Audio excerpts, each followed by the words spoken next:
In my last talk, I spoke about upgrading the operating system of the organization. But I know what many of you are thinking. You're thinking, Balaji, I don't own the company. Or it's working fine, I'm profitable and so on. Why should I change? Or you might be saying we have these strict HR policies, bands, grades, and rigid hierarchy. I cannot just burn the organization chart. And you're right. Most of us work inside cages, structures defined by power and control. But here is the good news. We don't need to destroy the cage to liberate the people inside. We may not have the power to change the organization design, but we absolutely have the power to change the human dynamic. I call this powerless leadership. It is the art of creating a pocket of freedom and autonomy and volition right in the middle of a traditional hierarchy. How do we do this? It starts with a shift in our identity. In traditional model, typical organization, the manager is the boss. The boss holds the power. The boss gives the instructions and the permissions. I want us to shift from our identity as a boss to that of a catalyst. A catalyst does not drive the reaction by force. It facilitates it. As catalysts, we operate on one fundamental assumption: everyone on my team is a responsible adult. Everyone wants to do well. Think about it. Have you ever met an employee who wakes up and says, I can't wait to fail today? No. So, if a responsible adult is not performing, it's not because they are lazy, it's because something is blocking them. Now, you might say that works for professionals, but not for my workforce. So, let me share the story of Nanda Kumar. Nanda runs a logistics company. His workforce is primarily blue-collar workers and administrative staff. Like a typical organization, he relied on control. He spent hours monitoring who came late, who left early. He spent hours monitoring who was doing what. He insisted that people come on time. And he noticed that because he was watching the clock, they started watching the clock. By 5 p.m., people were packing up to go home. His assumption was getting confirmed. See, these people are not responsible, and therefore I need to monitor them. It was a self-fulfilling prophecy. He decided to break the cycle. He learned about the responsible adult assumption. He gathered his workers and said, I trust you. You all have been doing this job for so long. I'm going to remove the biometric attendance system. The only thing that matters is that the dispatches happen on time. The result? The workers didn't run away, they stepped up. They started coordinating their own shifts. They stayed late to finish loads if a truck was waiting. Not because the boss was watching, but because the dispatch had to happen. And here's the business impact. Because Nanda wasn't glued to the CCTV, monitoring attendance and who was doing what, he freed up his time. He started going out to meet prospects. He focused on what actually matters. That is where his attention is required: strategy and growth. Today, his business is scaling with new clients and new branches. He shifted from control to trust. His team shifted from compliance to ownership, and his business shifted from stagnation to scale. The key message we need to understand is this: if someone owns the work, they do the best work. Powerless leadership enables us to shift that ownership to team members. Let me give you an analogy. Have you ever seen someone wash a rental car or their neighbor's car? They might do it if they are paid, but they will do the bare minimum. They won't care about the details. But have you seen that same person wash their own car? They fuss over it. They spot a tiny scratch and they agonize over it. They buy the best wax and they spend hours on a Sunday morning polishing with it. Why? Because it belongs to them.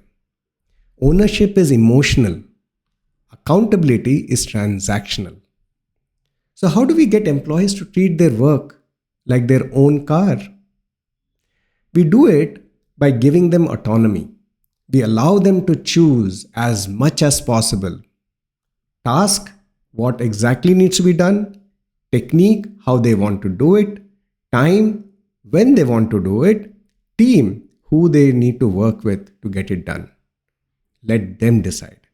The more autonomy you give them, the more ownership you get from your team members. To create this ownership, we need to learn a new way of conversing.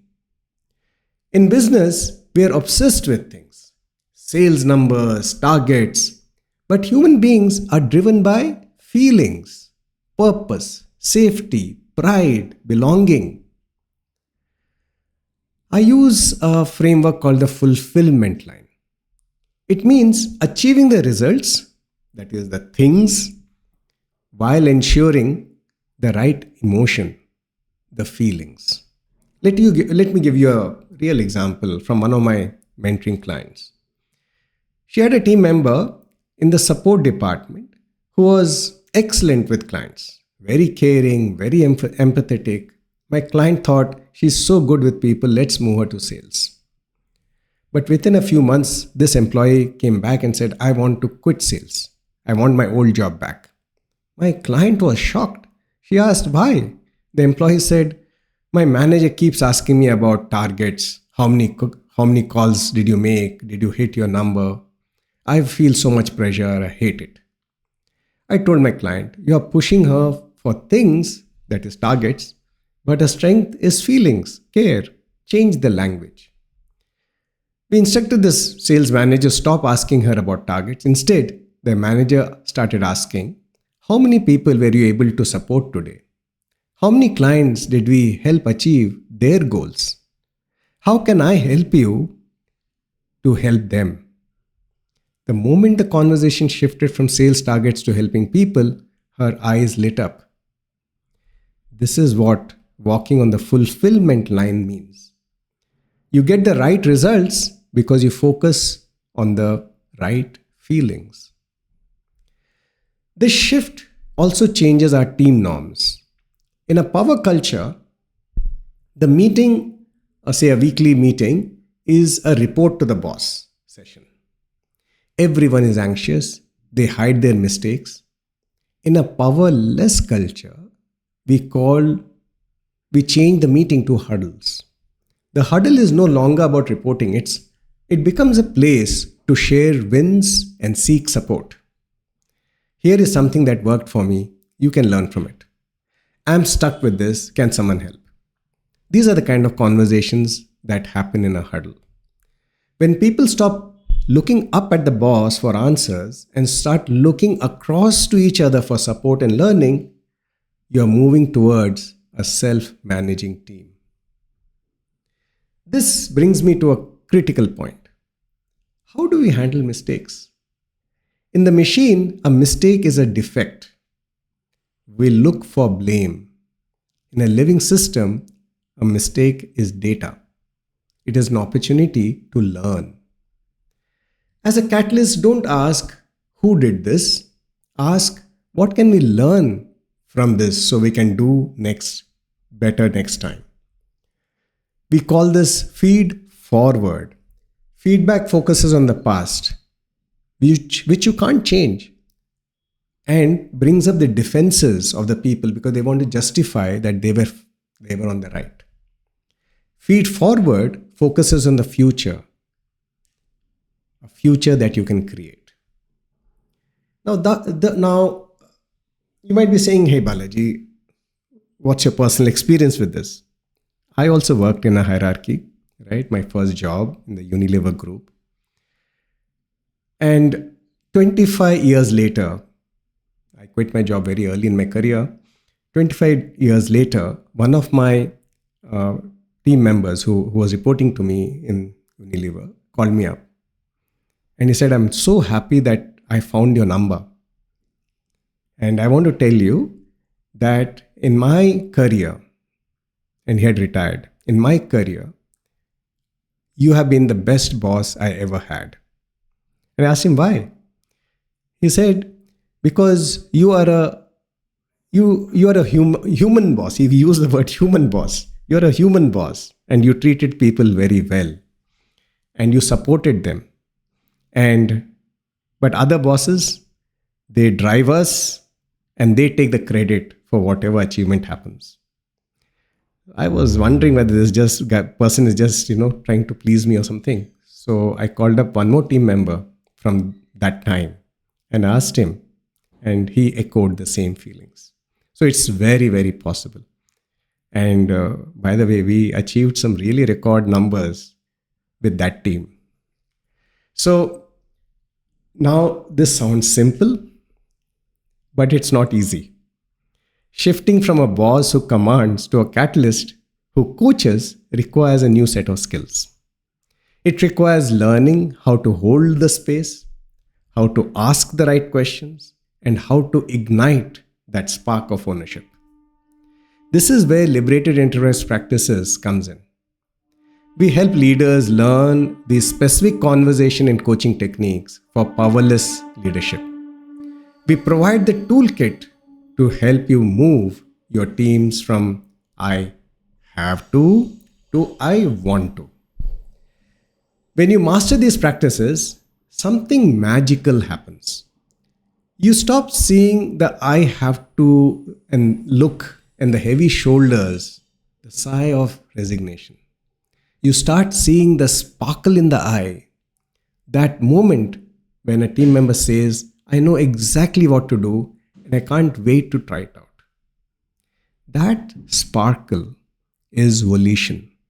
And that's the greatest reward a leader can get. Let's become powerless leaders. Shift power to our team and get powerless, shift power to the team and get powerful